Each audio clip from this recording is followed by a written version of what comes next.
अब हम पढ़ेंगे 11वीं बायोलॉजी के अंतर्गत जो किंगडम मोनेरा जो सेकंड चैप्टर है, इसके अंतर्गत हम लोग पढ़ेंगे जीवाणुओं में जनन, रिप्रोडक्शन इन बैक्टीरिया, जीवाणुओं में जनन। तो यहाँ पर कहना चाहिए जीवाणुओं में जनन 3 प्रकार से हो सकता है। एक है वेजिटेटिव रिप्रोडक्शन, एक है एसेक्सुअल रिप्रोडक्शन और एक है सेक्सुअल रिप्रोडक्शन। यहाँ पर कुछ ध्यान देने योग्य बातें हैं। कुछ पुस्तकों में जीवाणुओं में जनन केवल 2 प्रकार लिखा रहता है। एक लिखा रहता है एसेक्सुअल रिप्रोडक्शन और एक लिखा रहता है सेक्सुअल रिप्रोडक्शन। लेकिन कुछ उच्च स्तरीय पुस्तकों में ये तीनों ही प्रकार का रिप्रोडक्शन का अध्ययन किया गया है। मतलब कुछ पुस्तकों में जो कायिक प्रजनन है और अलैंगिक प्रजनन है, मतलब वेजिटेटिव रिप्रोडक्शन और एसेक्सुअल रिप्रोडक्शन, दोनों को एक ही में लिखा गया है। तो वहाँ पर कहना चाहिए उन पुस्तकों में आपको 2 प्रकार का प्रजनन मिलेगा। क्लियर?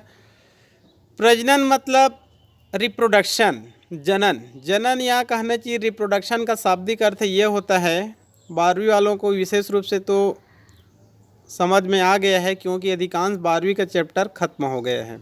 क्लियर? लेकिन जो स्टूडेंट कहना चाहिए 11वीं में हैं, उनके लिए कहना चाहिए थोड़ा सा अतिरिक्त जानकारी देना चाहता हूँ, फिर उसके बाद हम लोग कोर्स के अनुसार आगे बढ़ेंगे। जनन या रिप्रोडक्शन का सामान्य परिभाषा होता है अपने समान नई जीवों को पैदा करना, अपने समान नई जीवों को पैदा करना, जिसमें जीवों की जनसंख्या में क्या होती है? वृद्धि होती है। क्या कहलाती है? जनन। तो इसके लिए जनरली तौर पर कहना चाहिए एक ही जाति के 2 जीवों की आवश्यकता पड़ती है, एक ही जाति के 2 जीवों की आवश्यकता पड़ती है और अपने समान नए जीवों को पैदा करना। लेकिन यहाँ पर कहना चाहिए जनरली तौर पर हम लोग देखते हैं प्रजनन 2 प्रकार का होता है। एक होता है एसेक्सुअल और एक होता है सेक्सुअल।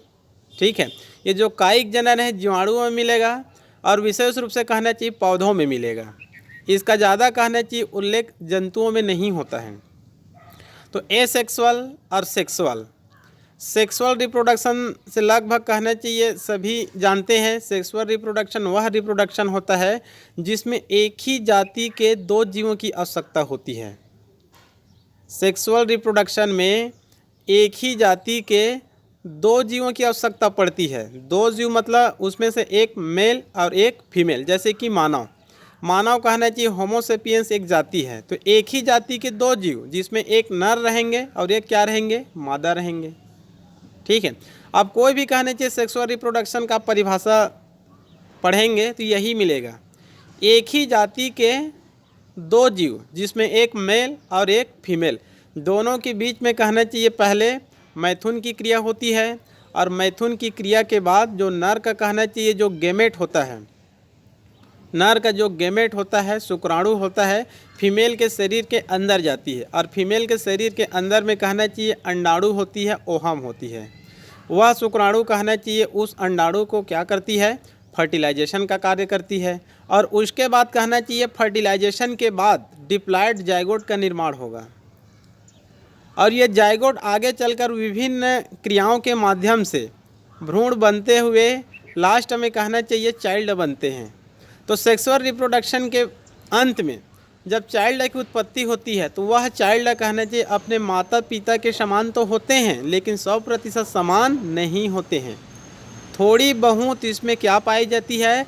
विविधता पाई जाती है, वेरिएशन पाई जाती है।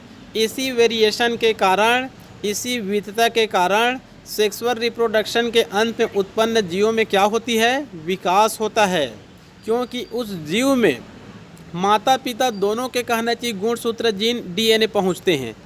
तो पिता का वंश अलग होता है और माँ का वंश अलग होती है। तो दोनों मिलकर कहना चाहिए जब नए चाइल्ड बनाते हैं तो वहाँ पर वेरिएशन होगा और वेरिएशन होगा तो विकास होगा, वेरिएशन नहीं होगा तो विकास नहीं होगा।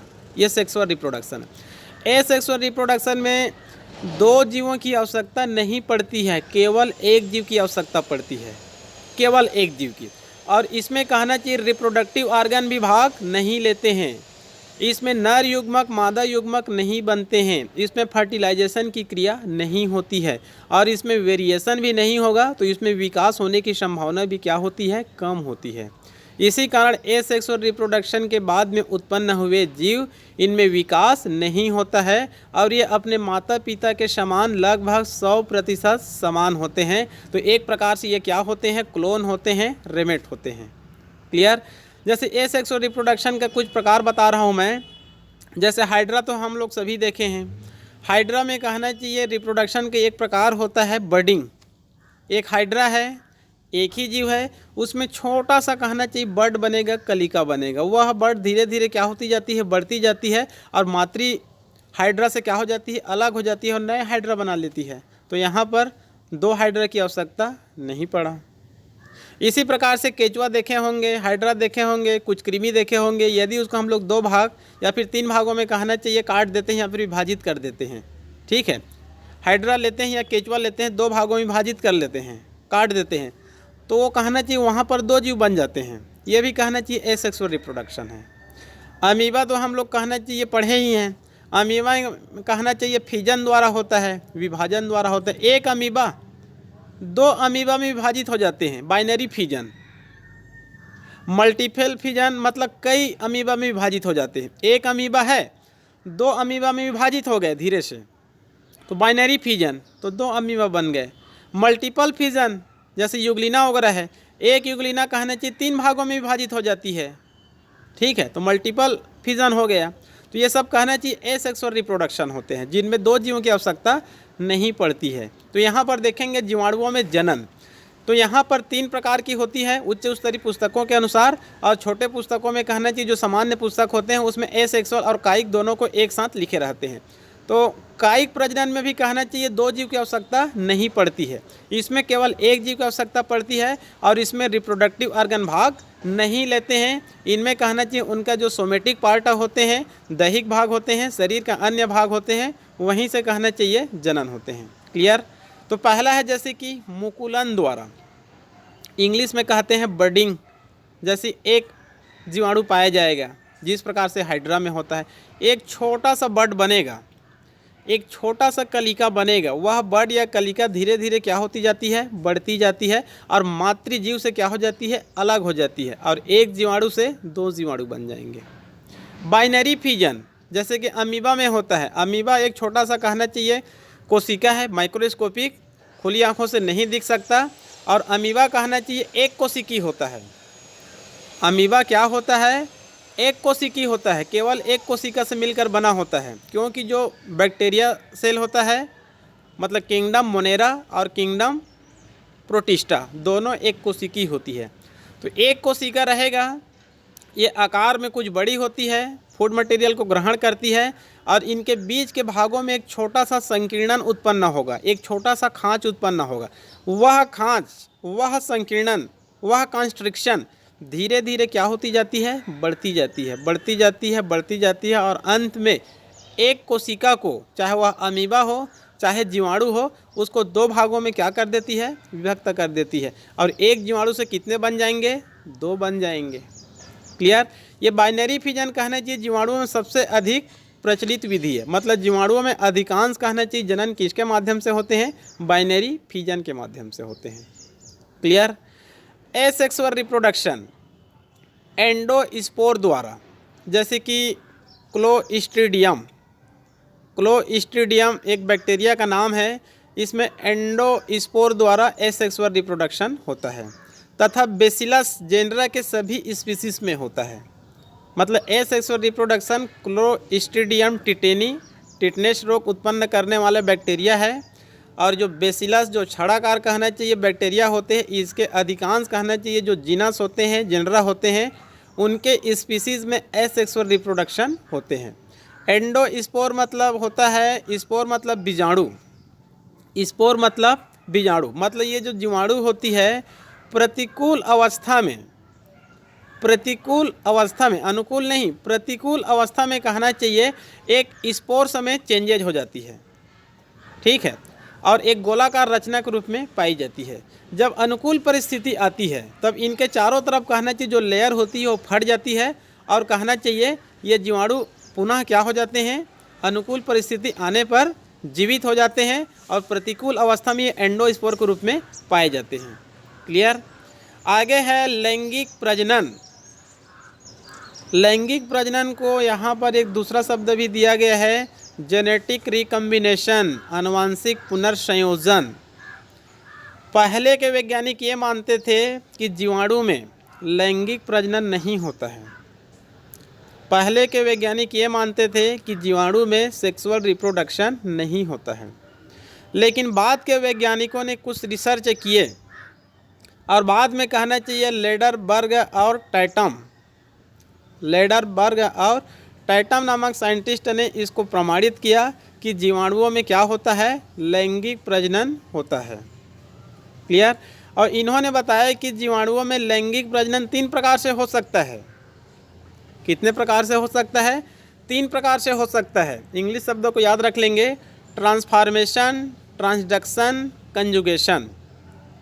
ट्रांसफॉर्मेशन, ट्रांसडक्शन, कंजुगेशन, यहाँ से नीट में क्वेश्चन आते रहते हैं।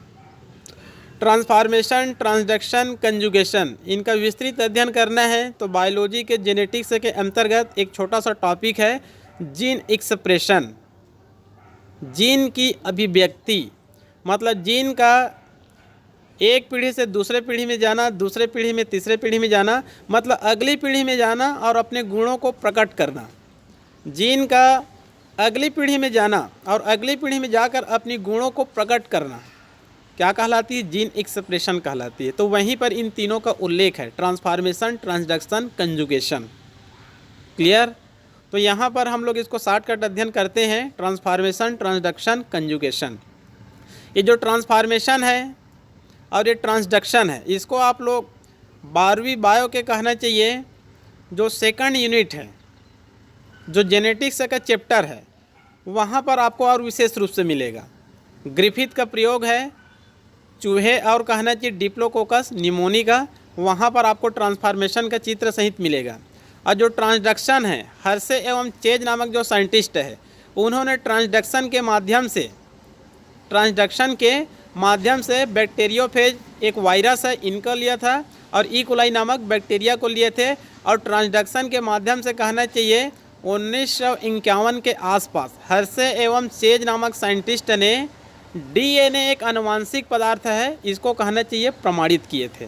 मतलब हर्से एवं चेज ही पहले वैज्ञानिक है जिन्होंने डीएनए को प्रमाणित करके बताए थे कि डीएनए क्या होते हैं, आनुवांशिक पदार्थ होते हैं। ये 12वीं बायोलॉजी के अंतर्गत जेनेटिक्स का कहना चाहिए जो चैप्टर में, जो सेकंड चैप्टर है, वहाँ पर आपको विशेष रूप से मिलेगा।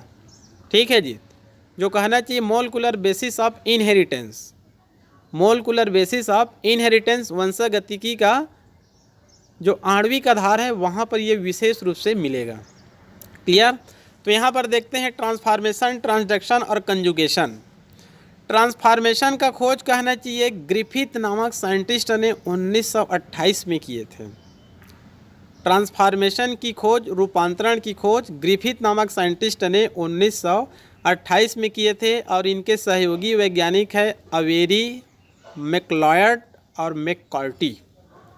अवेरी, मैक्लॉयड और मैककार्टी, ये इनके सहयोगी वैज्ञानिक थे। ग्रिफिथ ने अपने प्रयोग में डिप्लोकोकस न्यूमोनी और चूहे का प्रयोग किया था। मतलब डिप्लोकोकस न्यूमोनी कहने चाहिए एक बैक्टीरिया है जो बच्चों में कहना चाहिए निमोनिया रोग उत्पन्न करते हैं। इनके 2 स्ट्रेन होते हैं, एक होते हैं स्मूथ और एक होते हैं रफ।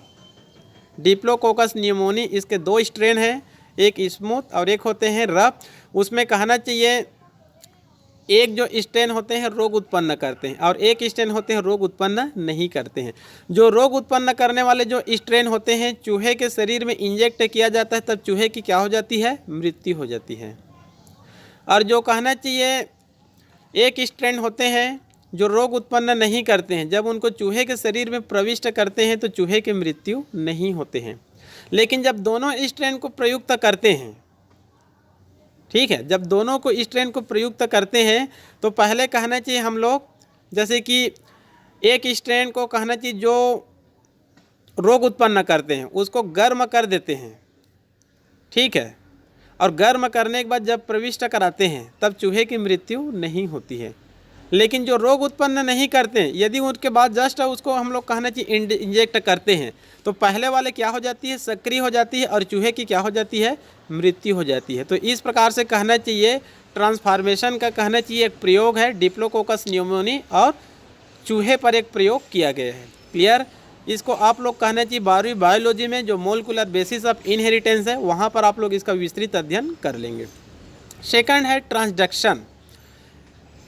इस विधि का खोज लैडरबर्ग और जिंडर नामक साइंटिस्ट ने किया था।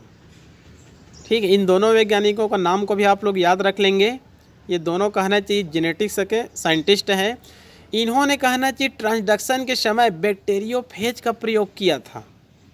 एक बार इसको ही पूछा गया था, वह कौन सा प्रयोग है जिसमें बैक्टीरियोफेज का प्रयोग किया गया था। बैक्टीरियोफेज, बैक्टीरियो नाम जरूर आता है लेकिन ये वायरस है। ये क्या है, ये वायरस है। ये बैक्टीरियोफेज जीवाणु भोजी, मतलब जीवाणु को भोजन के रूप में ग्रहण करने वाला। आप लोग एक सुने होंगे जो गंगा जल होता है, गंगा नदी का जो जल होता है वो साल भर तक कहना चाहिए खराब नहीं होती है, लेकिन हमारे आसपास का कहना चाहिए जो जल होती है वो 1 माह में क्या हो जाती है, खराब हो जाती है। तो इसका उत्तर यहीं पर आपको मिलेगा। गंगा नदी के जल में बैक्टीरियोफेज पाई जाती है, जीवाणु भोजी पाई जाती है, जो एक वायरस है, जीवाणु को भोजन के रूप में ग्रहण करता है। इसी कारण इसका हिंदी नाम है जीवाणु भोजी, इंग्लिश का नाम है बैक्टीरियोफेज। तो गंगा नदी के जल में क्या पाई जाती है, जीवाणु भोजी पाई जाती है, जो जीवाणु को भोजन के रूप में ग्रहण कर लेती है, जिसके कारण उस जल में जीवाणु की उत्पत्ति नहीं होती है। और गंगा जल कहना चाहिए 1 साल तक क्या रहती है, क्लीन रह सकती है, साफ रह सकती है, मतलब जीवाणुओं की उत्पत्ति नहीं होती है। और हमारे आसपास जो छत्तीसगढ़ है, मध्य प्रदेश है, या फिर अन्य नदी के जल होती है, अन्य तालाबों के जल होते हैं, ठीक है, इन जलों में कहना चाहिए बैक्टीरियोफेज नहीं पाई जाती है, जिनके कारण जल क्या हो जाते हैं, जल्दी खराब हो जाते हैं। क्लियर। इसका एक प्रयोग 12वीं में ही मिलेगा। ट्रांसफॉर्मेशन और ट्रांसडक्शन दोनों का प्रयोग एक ही जगह मिलेगा। जो हर्शे एवं चेज नामक साइंटिस्ट है उन्होंने ट्रांसडक्शन का प्रयोग कहना चाहिए बैक्टीरियोफेज और ई कोलाई की सहायता से किया गया है, उसको भी आप लोग विशेष रूप से देख सकते हैं। क्लियर। तीसरा है कंजुगेशन। कंजुगेशन मतलब हिंदी में होता है संयुग्मन, मतलब 2 जीवाणु का आपस में चिपक जाना और दोनों के बीच सेक्सुअल रिप्रोडक्शन होना, और एक जीवाणु का आनुवंशिक पदार्थ दूसरे में चले जाना या फिर दूसरे वाले का पहले में आ जाना, ये कहलाती है कंजुगेशन। इस विधि का खोज लैडरबर्ग और टेटम ने किया था। ट्रांसडक्शन का खोज किया था लैडरबर्ग और जिंडर, और इसका खोज किया है लैडरबर्ग और टेटम। दोनों में थोड़ा सा कन्फ्यूजन होता है, रूपांतरण में कोई कन्फ्यूजन नहीं है। ग्रिफिथ है, अवेरी है, मैक्लियार्ड है और मैककार्टी है। ट्रांसडक्शन और कंजुगेशन दोनों में कहना चाहिए लैडरबर्ग तो है, लेकिन ट्रांसडक्शन में जिंडर है और कंजुगेशन में टेटम है। लेकिन ट्रांसडक्शन पर कहना चाहिए एक एक्सपेरिमेंट किए थे हर्शे एवं चेज नामक साइंटिस्ट ने, और एक्सपेरिमेंट के बाद बताए थे कि डीएनए क्या है, एक आनुवंशिक पदार्थ है। क्लियर। वास्तव में कंजुगेशन में होता क्या है, 2 जीवाणुओं के बीच में संयुग्मन होता है, और इसी समय कहना चाहिए आनुवंशिक पदार्थों का क्या होता है, एक्सचेंज होता है, मतलब पहले का दूसरे में और दूसरे का पहले में। ठीक है जी। आगे है जीवाणुओं में श्वसन। श्वसन तो आप लोग समझते ही हैं, हम लोग भी कहना चाहिए श्वसन करते हैं, लेकिन कहना चाहिए श्वसन 2 प्रकार का होता है। एक होता है एरोबिक, एक होता है एनेरोबिक। एक होता है वायवीय और एक होता है अवायवीय। जिन श्वसन में ऑक्सीजन का उपयोग होगा उसको वायवीय श्वसन कहेंगे, और जिनमें वायु का उपयोग नहीं होगा उसको हम लोग बोलते हैं अवायवीय, मतलब एनएरोबिक। क्लियर। जो उच्च जंतु होते हैं उसमें जनरली तौर पर एरोबिक होते हैं, मतलब वायवीय श्वसन होते हैं। वायु श्वसन का कहना चाहिए आप लोग समीकरण को याद रख लेंगे। ग्लूकोज होता है, 6O2 होता है, क्योंकि श्वसन की क्रिया में हम लोग ऑक्सीजन गैस लेते हैं, तो ग्लूकोज लिख देंगे पहले C6H12O6, C6H12O6 प्लस 6O2 लिख देंगे। ये जो 6O2 होते हैं ग्लूकोज को क्या करते हैं, ऑक्सीडेशन करते हैं, तोड़ने का कार्य करते हैं। आगे एरो देकर लिख देंगे 6 हम लोग O2 लिए थे, तो 6 CO2 और 6 H2O, एरो देकर लिख देंगे। चूँकि 6 O2 लिए थे तो एरो के बाद लिखना 6 CO2 और 6 H2O और प्लस ATP वायु श्वसन होगा। ग्लूकोज का एक अणु लेंगे तो 38 ATP लिखेंगे। 38 ATP से 673 किलो कैलोरी ऊर्जा का निर्माण होगा। क्लियर। जब एनाएरोबिक रेस्पिरेशन का आप समीकरण लिखेंगे, अवायवीय श्वसन का आप समीकरण लिखेंगे तो डायरेक्ट पहले आप ग्लूकोज लिख देंगे। डायरेक्ट क्या लिख देंगे आप? ग्लूकोज लिख देंगे C6H12O6 और यहाँ पर आपको ऑक्सीजन नहीं लिखना है क्योंकि ये अवायवीय श्वसन है। आप डायरेक्ट एरो दे देंगे और ईस्ट जाइमेज लिख देंगे। ईस्ट एक प्रकार से कवक है और उसमें जाइमेज नामक एंजाइम पाई जाती है। इस एंजाइम की सहायता से यहाँ पर फर्मेंटेशन का कार्य होगा, किण्वन का कार्य होगा। और यहाँ पर लिखेंगे आगे एथिल एल्कोहल का 2 अणु और कार्बन डाइऑक्साइड का 2 अणु, मतलब 2C2H5OH और प्लस और 2CO2, मतलब एथिल एल्कोहल का 2 अणु लिखेंगे और कार्बन डाइऑक्साइड का 2 अणु लिखेंगे। और यहाँ पर कहना चाहिए मात्र 2 ATP बनेंगे और 2 ATP से 21 किलो कैलोरी ऊर्जा का क्या होगा? निर्माण होगा। वायवीय श्वसन में 38 ATP बनेंगे और 673 किलो कैलोरी। अवायवीय श्वसन में कहना चाहिए 2 ATP बनेंगे और 21 किलो कैलोरी ऊर्जा का क्या होगा? निर्माण होगा। हमारे शरीर के अंदर में कुछ कृमि पाई जाती है, उसमें भी अवायवीय श्वसन होते हैं। जब हमारे शरीर में ऑक्सीजन की बहुत अधिक कमी हो जाती है तो हमारे शरीर में कुछ मसल्स होती है, उनमें भी कहना चाहिए कुछ समय के लिए अवायवीय श्वसन होते हैं। लेकिन जैसे ही हम लोग आराम करते हैं शरीर में ऑक्सीजन की लेवल बढ़ जाती है और वहाँ पर पुनः वायु श्वसन होगा। क्लियर। तो जीवाणुओं में कहना चाहिए दोनों प्रकार से श्वसन होता है, वायवीय भी होता है और अवायवीय भी होता है। और जीवाणुओं में कहना चाहिए इनमें माइटोकॉन्ड्रिया का क्या होता है? अभाव होता है। इनमें जो सेल मेम्ब्रेन होते हैं और एक मीजोसोम होते हैं, उनकी सहायता से कहना चाहिए इसमें श्वसन का कार्य होती है। क्लियर। जीवाणुओं में पोषण, जीवाणुओं में पोषण मतलब न्यूट्रिशन। ठीक है।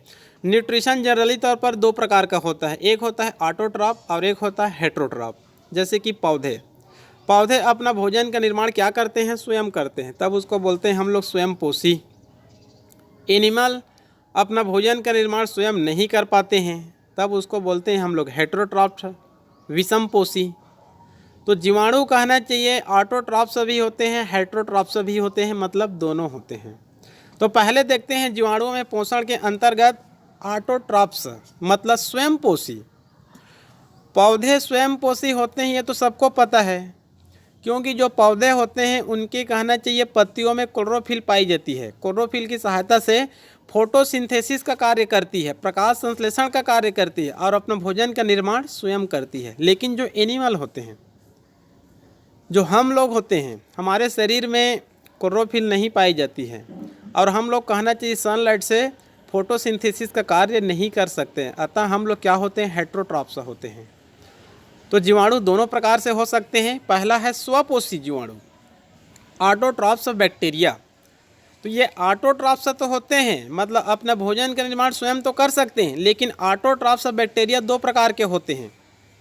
पहला होता है फोटोसिंथेटिक बैक्टीरिया, मतलब प्रकाश संश्लेषण के माध्यम से अपना भोजन का निर्माण स्वयं करेंगे। सेकंड होता है कीमोसिंथेसिस बैक्टीरिया, मतलब रसायन संश्लेषण, मतलब कुछ रसायनों की सहायता से अपना भोजन का निर्माण स्वयं करेंगे। क्लियर। पौधे केवल फोटोसिंथेटिक होते हैं, स्वयंपोषी, लेकिन जीवाणु स्वयंपोषी होते हैं, लेकिन इसको 2 प्रकारों में आप लोग विभाजित कर देंगे। एक है फोटोसिंथेटिक बैक्टीरिया और एक होता है कीमोसिंथेटिक बैक्टीरिया। फोटोसिंथेटिक बैक्टीरिया मतलब ऐसे बैक्टीरिया जो प्रकाश संश्लेषण के माध्यम से अपना भोजन का निर्माण स्वयं करेंगे। कीमोसिंथेटिक बैक्टीरिया मतलब ऐसे बैक्टीरिया जो रासायनिक पदार्थों की सहायता से अपना भोजन का निर्माण स्वयं करेंगे, तब उसको कहेंगे हम लोग रसायन संश्लेषणी बैक्टीरिया या कीमोसिंथेसिस या कीमोसिंथेटिक बैक्टीरिया। क्लियर। तो पहला देखते हैं फोटोसिंथेटिक बैक्टीरिया, प्रकाश संश्लेषणी जीवाणु। कुछ जीवाणु ऐसे होते हैं जिनके शरीर में क्लोरोफिल नामक पिगमेंट सब पाए जाते हैं। जैसे पौधे के पत्तियों में पाई जाती है क्लोरोफिल नामक एक पिगमेंट सब पाई जाती है, वर्णक पाई जाती है। उसी प्रकार से बैक्टीरिया के शरीर में, कुछ बैक्टीरिया के शरीर में बैक्टीरियो क्लोरोफिल नामक पिगमेंट सब पाई जाती है। एक बार यहीं से क्वेश्चन आया था, बैक्टीरिया में पाए जाने वाली बैक्टीरियो क्लोरोफिल क्या पौधों में पाई जाने वाली क्लोरोफिल की समझात है? ठीक है, तो उत्तर में होता है ये क्लोरोफिल और पौधे की पत्तियों में पाए जाने वाली क्लोरोफिल एक दूसरे के समझात तो है, लेकिन इनकी कैपेसिटी कम होती है। उनकी अपेक्षा इनकी दक्षता क्या होती है? कम होती है। क्लियर? तो इसमें आगे लिखा गया है वर्णक पाई जाती है जो पौधों के क्लोरोफिल की अपेक्षा इनकी दक्षता क्या होती है? कम होती है। मतलब पौधों के समान फोटोसिंथेसिस नहीं कर सकते हैं। क्लियर? आगे कीमोसिंथेटिक बैक्टीरिया, रसायन संश्लेषणी बैक्टीरिया। कुछ बैक्टीरिया ऐसे होते हैं कि इनके शरीर में कुछ रासायनिक पदार्थ पाए जाते हैं। वो रासायनिक पदार्थ सल्फर हो सकते हैं, मतलब एस, आयरन हो सकते हैं Fe, हाइड्रोजन हो सकते हैं H, ये सब रासायनिक पदार्थ होते हैं। इन रासायनिक पदार्थों की सहायता से ये कीमोसिंथेटिक कर सकते हैं और अपना भोजन का निर्माण स्वयं कर सकते हैं। मतलब पहले वाले में क्लोरोफिल की सहायता से बना रहे थे और सेकंड वाले में कुछ रासायनिक पदार्थों की सहायता से अपना भोजन का निर्माण स्वयं करते हैं। क्लियर? आगे है नाइट्रीफाइंग बैक्टीरिया। नाइट्रीफाइंग बैक्टीरिया बहुत ही महत्वपूर्ण होते हैं क्योंकि ये भूमि की उर्वरा शक्ति को क्या करते हैं? बढ़ाने का कार्य करते हैं। हम सबको पता है पौधों की वृद्धि के लिए नाइट्रोजन अति आवश्यक होते हैं और वातावरण में, वायुमंडल में 78% नाइट्रोजन भी होते हैं। तो वातावरण में 78% नाइट्रोजन है, तो पौधों को नाइट्रोजन की आवश्यकता क्यों पड़ती है? हम लोग जब खेती करते हैं तो यूरिया क्यों देते हैं? खाद क्यों देते रहते हैं? यूरिया में कहना चाहिए 46% नाइट्रोजन होते हैं। तो इसका अर्थ यह होता है कि पौधे को नाइट्रोजन तो चाहिए, लेकिन पौधे नाइट्रोजन को नाइट्रोजन के रूप में ग्रहण नहीं कर सकते हैं, वो नाइट्रेट के रूप में ग्रहण करते हैं, NO3 के रूप में ग्रहण करते हैं। क्लियर? तो वायुमंडल में पाए जाने वाले नाइट्रोजन को, वायुमंडल में पाए जाने वाले नाइट्रोजन को नाइट्रेट में चेंज कौन करेगा? तो चेंज करने वाले बैक्टीरिया क्या कहलाते हैं? नाइट्रीफाइंग बैक्टीरिया कहलाते हैं। तो इस प्रकार से कहना चाहिए जो नाइट्रीफाइंग बैक्टीरिया होते हैं वो वायुमंडलीय नाइट्रोजन को नाइट्रेट में चेंज करते हैं। तो यहाँ पर कहना चाहिए नाइट्रोसोमोनास और नाइट्रोबैक्टर। जो नाइट्रोसोमोनास जो बैक्टीरिया होते हैं ये कहना चाहिए अमोनिया या अमोनियम को नाइट्राइट में बदलने का कार्य करते हैं। क्लियर? मतलब जो नाइट्रोसोमोनास जो बैक्टीरिया होते हैं, वायुमंडल में जो नाइट्रोजन होते हैं, वायुमंडल में जो नाइट्रोजन होते हैं वो डायरेक्ट नाइट्रेट में चेंज नहीं होते हैं। जो वायुमंडलीय नाइट्रोजन होते हैं वो पहले NH3 या फिर NO4 में चेंजेज होते हैं। तो जो नाइट्रोसोमोनास नामक बैक्टीरिया होते हैं, ये नाइट्रोसोमोनास बैक्टीरिया नाइट्रोजन को पहले अमोनिया NH3 या फिर अमोनियम को NO2 में बदलते हैं। किस में बदलते हैं? NO2 में बदलते हैं, नाइट्राइट में बदलते हैं। जैसे उदाहरण के तौर पर एजेटोबैक्टर ये कह रहे हैं कि नाइट्रोसोमोनास है। उसके बाद जो नाइट्रोबैक्टर होते हैं, ये नाइट्रोबैक्टर कहना चाहिए नाइट्राइट को, मतलब NO2 को NO3 में बदलते हैं। और इस प्रकार से नाइट्रोसोमोनास और नाइट्रोबैक्टर दोनों कहना चाहिए नाइट्रीफाइंग बैक्टीरिया होते हैं। और नाइट्रीफाइंग बैक्टीरिया का अर्थ होता है नाइट्रोजन को नाइट्रेट में बदलना। और ऐसे बैक्टीरिया बहुत ही महत्वपूर्ण होते हैं। मतलब ऐसे बैक्टीरिया बायो फर्टिलाइज़र के रूप में कार्य करते हैं। बायो फर्टिलाइज़र मतलब नाइट्रोजन को नाइट्रेट में चेंज करना, और जिससे कहना चाहिए भूमि की उर्वरा शक्ति क्या हो जाती है? बढ़ती है। क्लियर? उसके बाद कहना चाहिए डीनाइट्रीफाइंग बैक्टीरिया। जो डीनाइट्रीफाइंग बैक्टीरिया होते हैं वो कहना चाहिए नाइट्रीफाइंग बैक्टीरिया के जस्ट उल्टे कार्य करते हैं, अपोजिट कार्य करते हैं। जैसे कि स्यूडोमोनास हालांकि कहना चाहिए स्यूडोमोनास भी एक बहुत महत्वपूर्ण बैक्टीरिया होते हैं। स्यूडोमोनास का उपयोग कहना चाहिए पीबीआर 322 प्लाज्मिड की सहायता से एसटीएच हार्मोन का सेक्रेशन किया जाता है आर्टिफिशियल रूप से। एसटीएच हार्मोन मतलब सोमेटोट्रोपिक हार्मोन, मतलब growth hormone. Human growth hormone का निर्माण इनकी सहायता से किया जाता है और ई कोलाई नामक बैक्टीरिया की सहायता से किया जाता है। लेकिन ये स्यूडोमोनास कहना चाहिए डीनाइट्रीफाइंग बैक्टीरिया होता है, मतलब नाइट्रीफाइंग के जस्ट अपोजिट कार्य करते हैं। मतलब ये नाइट्रेट को नाइट्रोजन में चेंज करते हैं। ये नाइट्रेट मतलब NO3 को नाइट्रोजन में चेंज करते हैं। ये डीनाइट्रीफाइंग बैक्टीरिया कहलाते हैं। और नाइट्रोजन चक्र में दोनों ही महत्वपूर्ण होते हैं, नाइट्रीफाइंग और डीनाइट्रीफाइंग। ठीक है जी, इन दोनों बैक्टीरिया के कारण ही कहना चाहिए वायुमंडल में नाइट्रोजन की प्रतिशत कितनी बनी रहती है, 78% बनी रहती है। क्लियर। आगे है मेथेनोजेंस बैक्टीरिया। मेथेनोजेंस बैक्टीरिया कुछ बेसिलस बैक्टीरिया, कुछ छड़ाकार बैक्टीरिया, ये कहना चाहिए जो मवेशी होते हैं मतलब गाय भैंस होते हैं, उनके अमाशा में पाए जाते हैं। ठीक है, और ये अमाशा में पाए जाते हैं और एनएरोबिक रेस्पिरेशन करके, अवायवीय शोषण करके हाइड्रोजन और कार्बन डाइऑक्साइड की सहायता से मेथेन गैस उत्पन्न करते हैं। हम लोग जानते हैं जो बायोगैस होती है, बायोगैस में हम लोग कहना चाहिए जो मवेशी होते हैं उनके गोबर का हम लोग उपयोग करते हैं। ठीक है, तो गोबर को हम लोग कहना चाहिए बायोगैस में हम लोग जब प्रविष्ट कराते हैं और उसके बाद कहना चाहिए बायोगैस की सहायता से मेथेन गैस मिलती है। तो मेथेन गैस क्यों मिलती है? क्योंकि ये जो मवेशी होते हैं उनके अमाशा में कुछ बेसिलस बैक्टीरिया पाए जाते हैं। ठीक है, जिसको हम लोग मेथिनोबैक्टीरियम कहते हैं। ये एनएरोबिक रेस्पिरेशन करके मेथेन गैस का क्या करते हैं, उत्पादन करते हैं। क्लियर। विषमपोषी जीवाणु, ये सब ऊपर वाले हो गए ऑटोट्रॉफ्स मतलब स्वयंपोषी, और ये हो गए हेटेरोट्रॉफ्स जो अपना भोजन का निर्माण स्वयं नहीं करते हैं। विषमपोषी बैक्टीरिया रोगजनक, जैसे कि इसके अंतर्गत परजीवी हो सकते हैं, मृतोपजीवी हो सकते हैं, सहजीवी हो सकते हैं, स्वतंत्र जीवी हो सकते हैं। जो परजीवी बैक्टीरिया होते हैं ये रोगजनक भी हो सकते हैं और अरोगजनक भी हो सकते हैं, मतलब दोनों हो सकते हैं, लेकिन अधिकांश कहना चाहिए रोगजनक होते हैं ये। क्लियर। मृतोपजीवी कहना चाहिए भोजन ग्रहण करने की एक ऐसी विधि होती है जिसमें जो जीव होते हैं, जो सूक्ष्मजीवी होते हैं, अपना भोजन सड़े गले कार्बनिक भोज्य पदार्थों से ग्रहण करते हैं।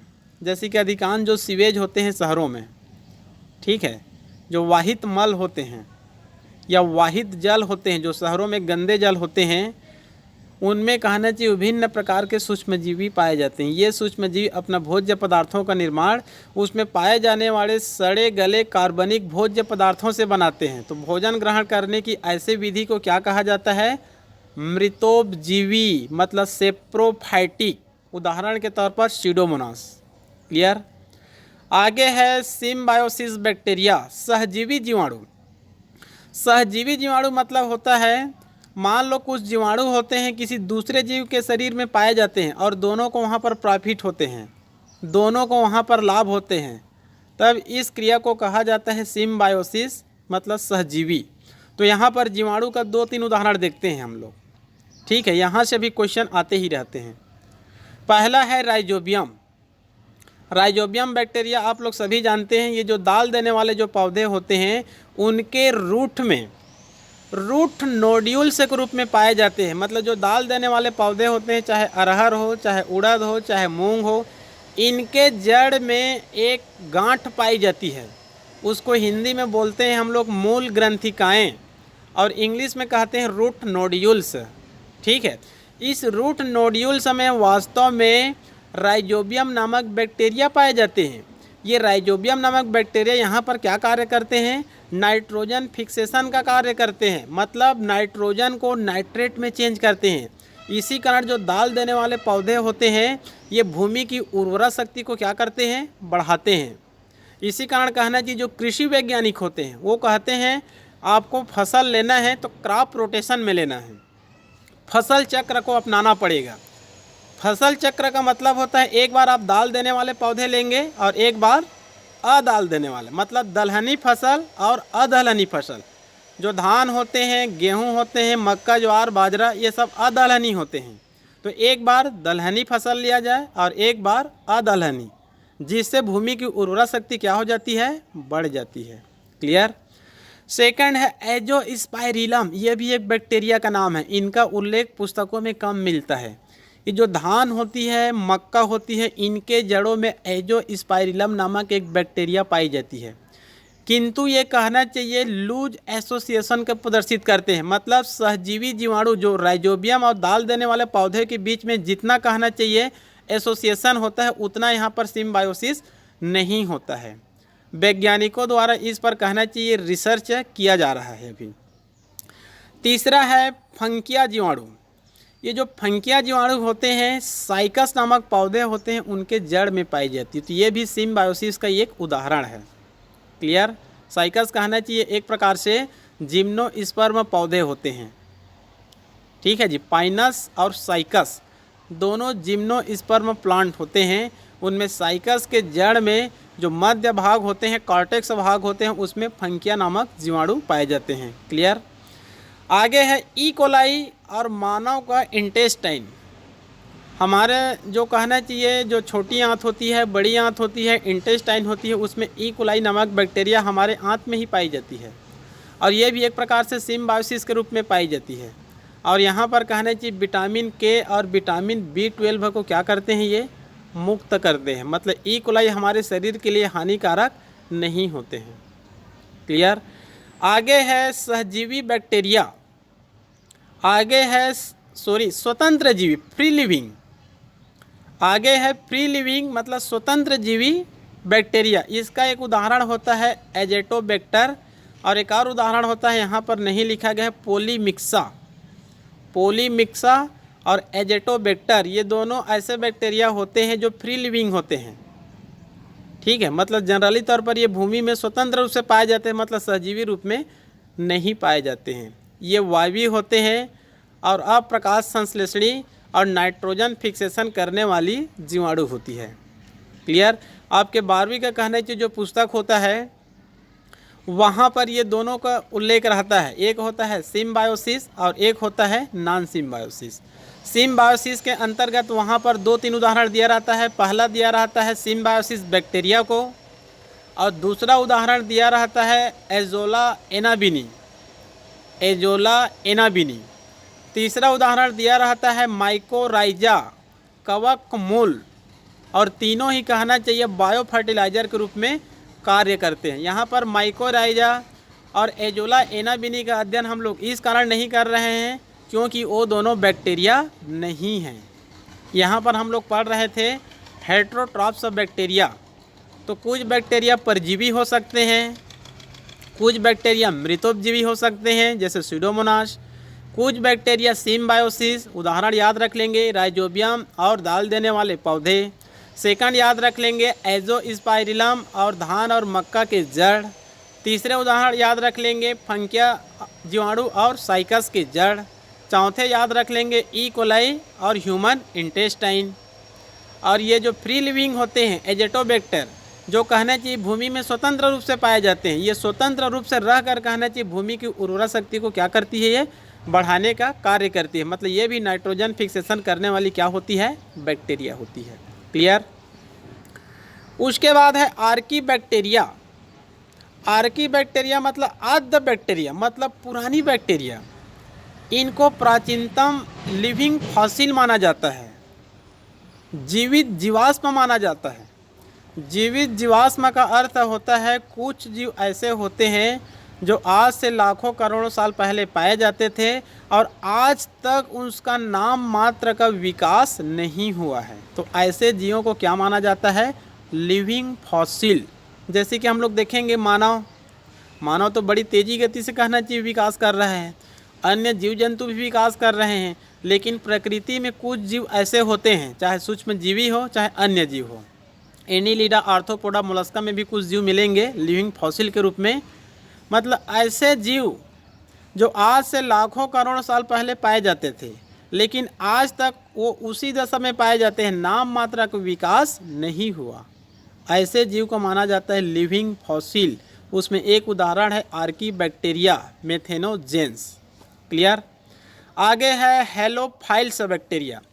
हेलो मतलब साल्ट, ठीक है। तो हेलोफाइल्स जो बैक्टीरिया होते हैं ये लवण युक्त जल में पाए जाते हैं।